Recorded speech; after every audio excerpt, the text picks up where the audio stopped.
Nessa unidade, trata-se também do preço de transferência. Bom, o que é esse preço de transferência?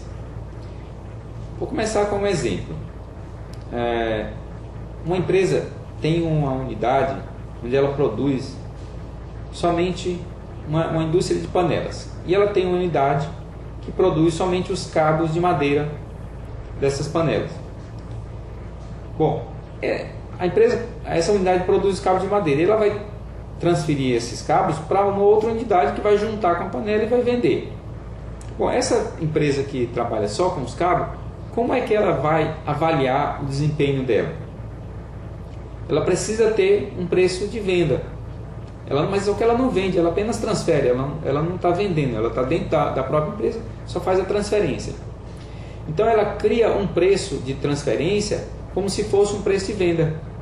É um preço para avaliar desempenho. A determinação desse preço de transferência ela pode ser feita de três formas. Pode ser pelo preço de mercado, pelo preço baseado no custo ou um preço negociado. O preço de mercado é aquele preço que eu compraria esse cabo de uma outra indústria, de uma outra forma, no mercado. Então, em vez de comprar no mercado, eu resolvi fabricar. Então, eu vou verificar no mercado quanto é que custa esse cabo, quanto é que custaria se eu comprasse ele. E esse vai ser meu preço de transferência. Um exemplo, né? Um outro exemplo, talvez até mais simples, vamos pensar aqui numa indústria de vassoura, onde eu tenho dois departamentos, um que fabrica o cabo e outro que fabrica a vassoura, né, que vai juntar com o cabo e produzir o produto final, né? Bom, esse cabo ele tem um custo de R$2. Entretanto, no mercado ele custa R$3. Bom, então o preço de transferência dele é 3. O custo dele é 2. Portanto, qual é o resultado do departamento que produz o cabo da vassoura? Então, ela tem um resultado de R$1 por cada cabo. Quando vai para o departamento que produz a vassoura, que junta a piaçava e prepara a vassoura para vender a vassoura pronta, esse departamento ele tem um custo de R$4. Bom, o custo dele é R$4. E ele vende a vassoura, já vende a vassoura pronta, por 10. Então, quanto é que vai custar a vassoura? O preço de transferência que veio do outro, mais os R$4 dele, o custo nesse departamento foi 7. Então, o resultado desse segundo departamento é 3. Então, a primeira tem um resultado de 1 e o segundo tem um resultado de 3. Portanto, o resultado da empresa é 4.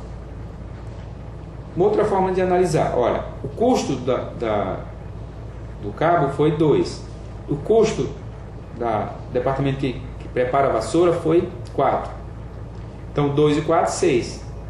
10, que é o preço de venda, menos os 6, o resultado da empresa é 4. Então, eu posso avaliar o resultado da empresa pelo total ou individualmente por cada departamento.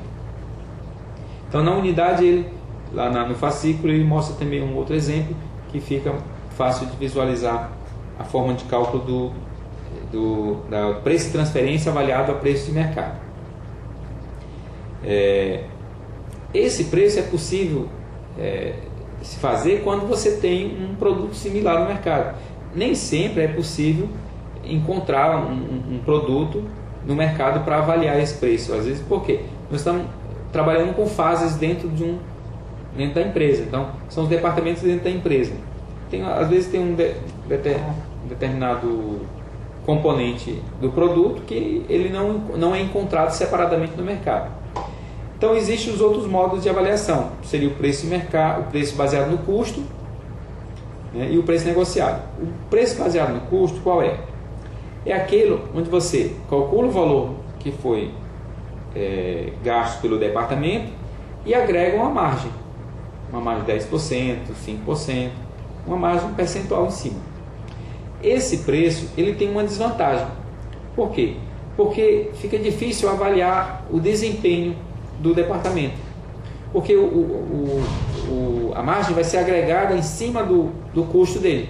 Se o custo dele estiver muito alto, eu não vou conseguir identificar isso, vou adicionar um valor e esse custo a mais, essa ineficiência que está tendo nesse departamento vai ser transferida para o departamento seguinte.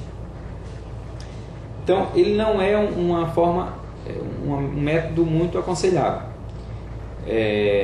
Uma forma de amenizar essa problemática dele é utilizando o custo padrão. Na unidade anterior, nós falamos de custo padrão.